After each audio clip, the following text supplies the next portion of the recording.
Hi, Stonedeaf TV. And of course, we have the very lovely, and I always say the very lovely because he is.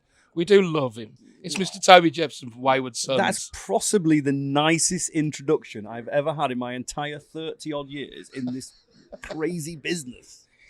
But that's because you're so lovely as well. Oh, we're having a love in here. We're having a bit of a love in. Let's just This have it for what it is. This is what we do, isn't it? It is. We've done this many, many times in the past.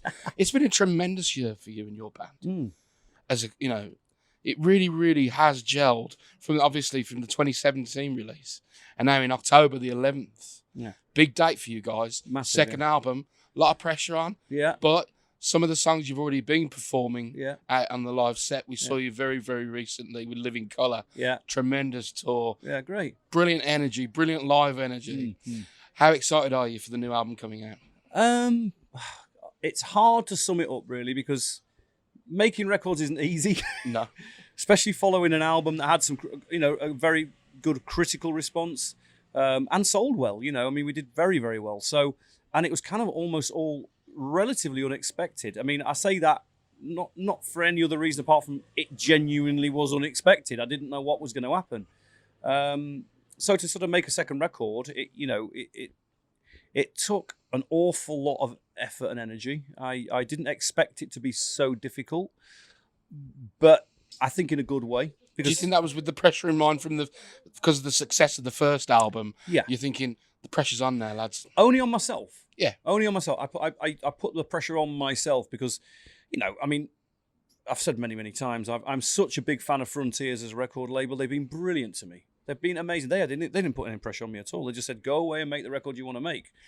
So it was on myself, but and it's only the second time in my entire career I've had to make a follow-up record, if you know what I mean. Because you think about Don't Pray For Me, we had Radical Your Lover was a huge hit for us. It was a breakthrough. It took us from playing in front of 150 people to playing in front of 600-700 people, literally overnight. Yeah, I mean, I swear to God, we were on tour when that came out. And it went from, we were going up to Middlesbrough Town Hall, and I think we'd sold 150, 200 tickets. And the promoter rang us in the car phone. Remember what car phones were like back in the day? They were like a huge brick. Weren't they? Massive. So we got this call from the promoter, from our agent saying, they're moving you upstairs at Middlesbrough because they've literally, the phones have gone red hot and they think they're going to do another 200-300 tickets. And we got there and they moved us from the crypt to the big room, literally because that song had come out on the radio and it was on the chart show. It was a very exciting time. Really exciting. So when you take that into consideration, in many ways, the sort of the feeling's the same. Even though Go See It to Come wasn't released by a major, and we haven't had a massive hit in the traditional sense. I think Until the End, for instance, really it came out the blocks running. We didn't expect that. It seemed to ignite interest, and so it did feel like there was pressure to follow the record up. It did. And did you feel as well with the first album, obviously that when you brought that out, that it's helped touring and touring and touring? Yeah. That gets, every time you perform a song, it gets a little bit better. Yeah. It improves and it grows its own life, I think. Oh, you're absolutely right, Ad. It's, the whole reason for me to do this, there's two major reasons to do this. The first major reason is to compose what I feel is songs that can connect with an audience, that tell a tale, that have a point to make. Everything about this business only exists on one thing, and that's the songs. Songs are the most important thing, and that's what I'm most interested in. So as a songwriter, that's the key thing that I do. Everything else is just a way of delivering that song. But the second thing that I'm most interested in is playing live. And because this business is now shaped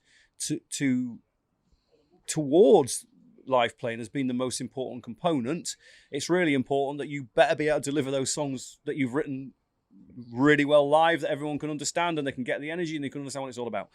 And so, yes, I mean, Wayward Sons, it's kind of an odd one, really, because before we got together, none of us have ever played together. It wasn't like I was just picking my mates that I always knew, and I hadn't worked with Phil.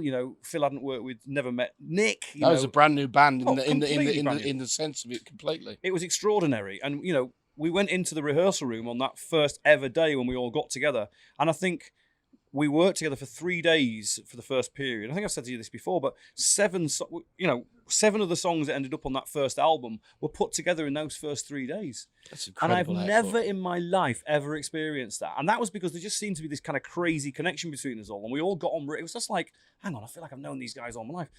And of course, all the touring, all that does is galvanise that and make that better and stronger. And you start to understand each other more, and you know where each other's strengths are, where each other's weaknesses. And you support each other. And so, my whole intention, I said to Steve, our agent, look, I just want to play as much as humanly possible. And of course, Steve's reaction was, okay, but you've got to break your own territory first. We've got to, that's what you've got to do. And that's what we've tried to do. We've tried to just play as much as possible. So, we've set it up great, I think. And I think coming into the second album cycle, we've done the Living Colour tour around the release of Jokes on You, the first single off the record. We're going to go into Black Star Riders straight off the back of the release of, at the release of the second record. Yeah. So, it's the plan's solid, the plan's firm, it's long term. Next year is going to be a big year for us. We're going to get into Europe a lot. We've got a lot of festivals. Hopefully, we'll be playing next summer. And yeah, listen, I've got long-term plans for this. It's a very exciting time to be around and be a member of Wayward Sons. Absolutely, yeah. Jokes on You video.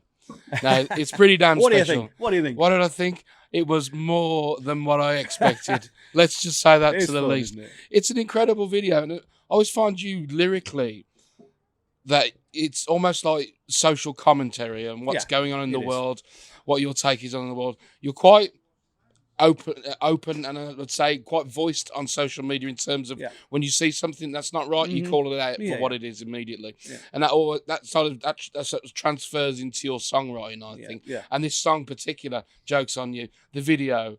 There's lots of great bits in there. The advertising for Sainsbury's and all that sort of thing, and obviously the clown theme. Your videos are quite theatrical in every sense. Would it be easier just to stand on a soundstage and just do a video, do you think?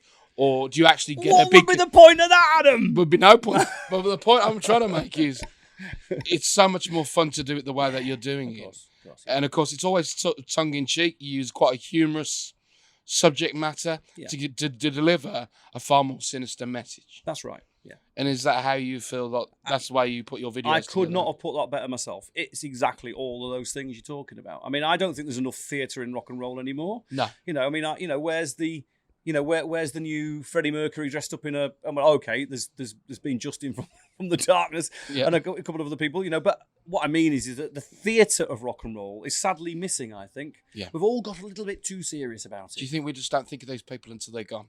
I think there's a bit of that, but I think also, a massive part of going on a stage is to perform. You are performing your alter ego. Anyone who says, "Oh no, I'm just exactly the same as going on stage," is talking rubbish. No, you have to go on and perform. You are a different character. It's a performance, even if it was in theatre or any other form of art. Absolutely, it's a form of art. Totally. And so I sort of said to the guys when we were putting this whole thing together, and I was telling them all about the concepts I come up with the clowns and the front cover of this sleeve that we're working on with Stuart and all the rest of it. I said, look, what I would love to do is be able to evolve this whole thing so it becomes very much theatre. So when we get up to the bigger stages, we can employ theatrical stuff, because I love Ghost as a band, as a good example of a band that have been able to completely employ all that stuff. They've encapsulated that whole thing, and it happened so much before, didn't it? Queen were a good example of that, but that's why I think Maiden have been such a successful band, because everything from their sleeves, their imagery, their merchandise, people love that because it brings you into a world. It allows you to take part in a world that is completely altered from normal reality. It gives you a place to escape to, etc., etc. But within the messages of Wayward Sons, you're dead right about that. I am very socio-politically minded. I don't mince my words. I want to talk about things. I want to get some conversations going. This is what this whole record's about. I wouldn't call it a concept record, but it's definitely a record of protest. Yeah. And these things need to be talked about. And even if you don't agree with me, that I'm not bothered. End of the day, it is only an opinion, but I do feel I've got a responsibility as an artist to say these things and to talk about this stuff and get a conversation going. That's it. Thought provocation and conversation. Exactly begins. Right. Let's talk about Stonedeaf Festival today. Hell of a performance, I hear. Thank you. Unfortunately, I was stuck back here, but we could hear you way over there, and you got the crowd going today. It's a superb festival. Right, isn't You know, it's going back. You were there in the Monsters of Rock That's right. days. And of course now, the whole ethos of the one stage, one rock show, 9 bands, bang, bang, bang, bang, bang. Yeah. Everybody goes home at the end of the day. Yeah. How do you think that is for the future of festivals? As opposed to, you know, your 4 or 5 day, you know, you can come here one day, you can have a couple of pints with your mates, and then go home at the end of the afternoon, and everybody's happy. Yeah, totally. Do you think there is a future in that? Do you think? I think there's certainly a future in Stonedeaf. Whether it rolls out as a concept for other promoters, I do not know. I think a lot. You know, here's the thing for me is that, and I always say this, but it's never truer than now. Rock and roll back in the day when I was a kid growing up and getting into music used to be anti-establishment. Now it is the establishment. The business people, the money people have taken over. And then, by and large, not really particularly interested in what the actual audience want. They're just interested in making as much money as possible. And this is, sadly, a part of the process of everything to do with festivaling, I think. There are some great ones. I think Download is a great festival. I mean, I've been friends with Andy since day one, you know, and I know that Andy's intentions are purely, absolutely to make as good a rock show as he possibly can, and to keep the flame alive. There's no two ways about it. You know, he's one of the good guys. But there are a lot of festivals out there that just, I think, really sort of see it as a kind of, you know, they get all the concession stands in there. You know, they charge too much for the ticket. You know, you might see some great bands, but the reality is it's just to kind of keep people on site, to keep spending money. So, you know, I think there is a reality check here. Is that there's a couple of things. Festivals cost a lot of money to put together. That's the first thing. And you've got to have a decent bill to draw an audience. And I think what's great about Stonedeaf and what Chris and the guys have done is that they've proven that if you believe in the fans and you allow the fans to kind of dictate the terms, that it can work. I mean, look at that tonight. I mean, you know, today, you know, we went out in front of, I don't know, 3,500 people.